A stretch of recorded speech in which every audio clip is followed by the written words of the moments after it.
Primeira pergunta.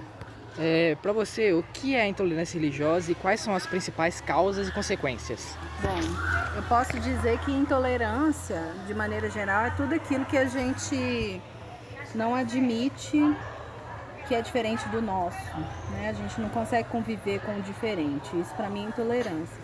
Em relação à religião é isso, né? Você conviver com, você não conseguir conviver com diferenças religiosas.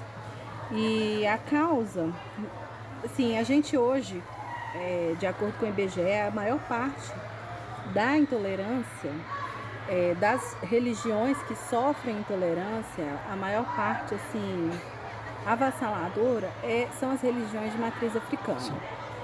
Essas religiões que sofrem elas são a minoria da população e a maioria das religiões, da religião que sofre, né, das diversas religiões que sofrem com essa intolerância. E aí, para mim, está muito claro. Se você pensa que são religiões de matriz africana que sofrem a maior parte das intolerâncias religiosas, para mim a origem maior disso tudo é o racismo. Como você avalia a situação da liberdade religiosa no Brasil? E quais são os grupos religiosos mais afetados pela discriminação e violência? Os que são afetados pela discriminação e pela violência são os grupos de religiões de matriz africana, como Umbanda, como Candomblé, Quimbanda. E sim, a liberdade religiosa, ela é realmente uma liberdade racista. Ou seja, não é liberdade, né? Você tá ali, se você tem uma religião de matriz africana, é muito difícil você conseguir assumir isso em todos os espaços em que você convive, né? Em todas as situações em que você convive. As religiões de matriz africana, elas normalmente sofrem muito preconceitos, né? A gente viu, recentemente eu vi um caso de um jogador que saudou Exu e as pessoas acharam que ele, né, chamaram ele como se ele estivesse cultuando o demônio, sendo que nessas religiões nem demônio existe. Exatamente. Né? Então, as coisas, elas são muito, muito difíceis, eu acho, para essas pessoas que sofrem maior intolerância. Eu falo por mim mesma, assim, eu não tenho a liberdade de me assumir em qualquer situação, né, em todas as situações que eu gostaria, porque eu temo sofrer preconceito e violência. Sim. Quais são os direitos e deveres dos cidadãos em relação à diversidade religiosa? E como a Constituição Federal e as leis brasileiras protegem a liberdade de crença e culto? A liberdade de culto, ela está ali colocada na Constituição Federal. Então, assim, teoricamente ela deve existir. Agora, na prática, a gente observa realmente esses preconceitos e essas violências majoritariamente voltados para essas religiões de matriz africana. É óbvio que existem outras, né, existem ali, eu estava olhando os dados do IBGE sobre isso, e existem outras religiões que realmente colocam ali suas situações que passaram por violência, por discriminação. Mas, e aí quando a gente pensa em relação ao nosso papel nessa situação toda, é aprender a lidar com a diferença. Eu acredito que, como a gente teve um governo que estimulou a intolerância em várias situações, não só na religiosa, a gente está lidando com um aumento do caso de intolerâncias, né, de discriminação, de violência, que foram ali denunciadas, né?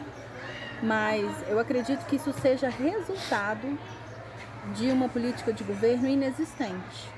Porque não existe uma política de governo que busca trazer aí um conhecimento sobre as religiões, sobre essa necessidade de aumentar a tolerância, né? A gente não discute isso na escola, isso é uma autocrítica, inclusive. A gente não tem essa discussão na escola, né? A gente não faz essa discussão.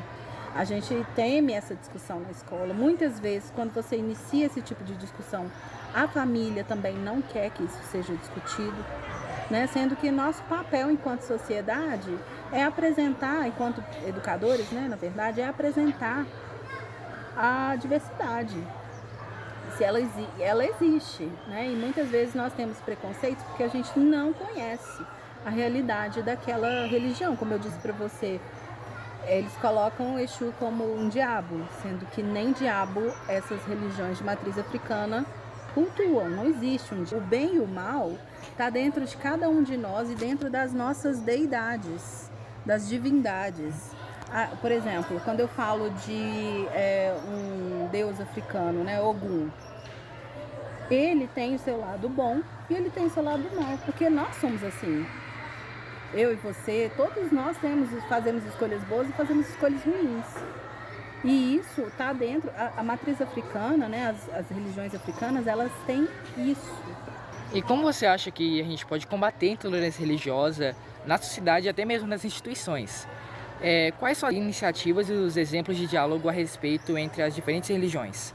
Então, como eu disse, eu acho que o papel da educação nisso aí, na escola, é muito importante, né? As escolas públicas, elas são teoricamente laicas. O que é isso? Significa que não tem uma religião predominante. O Brasil em si era para ser um país laico, né? Exatamente. A legislação nossa é uma legislação laica. Só que a gente está passando, né? A gente não tem esse tipo de... A gente não tem essa discussão, né? Aqui na nossa escola, se você... muitas, não só aqui, mas em muitas escolas que eu já trabalhei, inclusive, trazer essa ideia de uma religião de matriz africana é uma coisa assim que causa um certo alvoroço, violência, discriminação. Então, assim, eu penso que nós temos que enfrentar muitas vezes o senso comum. Nós, educadores, a gente tem que enfrentar o senso comum e realmente esclarecer, né? Como eu disse, que eu acho que a educação ela é o primeiro passo. A gente já tem a legislação, né? Depois disso, eu acho que a educação. Não tem muito mais o que fazer. A gente precisa educar as pessoas para que elas consigam conviver com as ideias diferentes delas. Certo. Tipo, qual a sua mensagem para as pessoas que sofrem ou praticam a intolerância? E como a sua religião ou espiritualidade lida com esse tema? Então, eu falei que eu sou de religião de matriz africana, eu sou da Umbanda. Eu não assumo em todos os lugares, como eu disse, mas às vezes eu me sinto um pouco covarde, para falar a verdade, quando eu não faço isso. Mas é porque às vezes a gente está tão cansado de lutar por tanta coisa que passar por uma situação de preconceito assim, é muito cansativo, muito cansativo. E eu acho que o que eu proponho, eu não queria dar... eu não sei se eu consigo falar para essas pessoas intolerantes. Eu só gostaria de dizer assim, não façam. Aprendam a conviver com as coisas diferentes. Mas para as pessoas que sofrem intolerância, violência, discriminação religiosa, eu gostaria de dizer o seguinte: busquem pessoas que concordam com você, que te ouvem, que te aceitam, porque é muito difícil a gente ficar sozinho no mundo. Então a gente precisa, e isso eu acho que vale para todas as coisas, na verdade. Nós não somos uma ilha, né? Nós somos um continente. Então, assim, a gente precisa estar junto de outras pessoas. E quando você é aceito, porque assim, no mundo tem tudo quanto há de gente, de opiniões. E eu acredito que buscar opiniões, buscar outras pessoas que pensam como a gente é o caminho para a gente se sentir mais aceito e ter mais força para lidar com esses preconceitos e essa discriminação.